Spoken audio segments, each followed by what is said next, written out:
If I asked you to picture a church building right now, what would you see? What colours would be around you? Who's there? What's going on? Now, I bet you didn't just picture a small, dark, underground room in which the people there are meeting in secret, did you? Yet, for many Christians across the world, this is exactly what church is for them. These Christians are so desperate to meet with their fellow brothers and sisters that they do so in spite of fears of being harassed, beaten, or even killed. Each month, 214 churches and Christian properties are destroyed, and 322 Christians are killed simply for their faith in Jesus. Yet for many, this is a risk that they are willing to take. Being a part of a church isn't optional for some Christians, even for those who would have very good reason to say that they would prefer to stay at home and worship God from there. These believers acknowledge with their very lives that being part of a church is not optional, and that actually the community, the support, and the friendship they receive from their fellow believers is a welcome reminder that they are not in this on their own.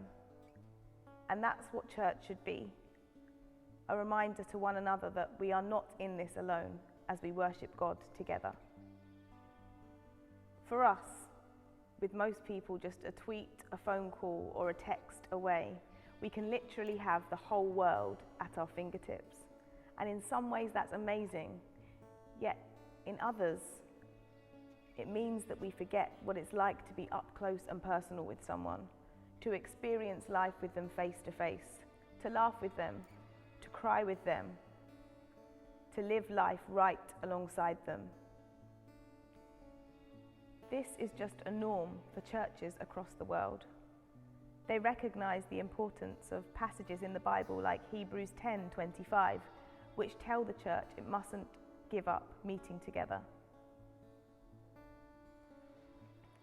In spite of all the warnings and the huge potential dangers, there are still hundreds of churches meeting across the world in secret.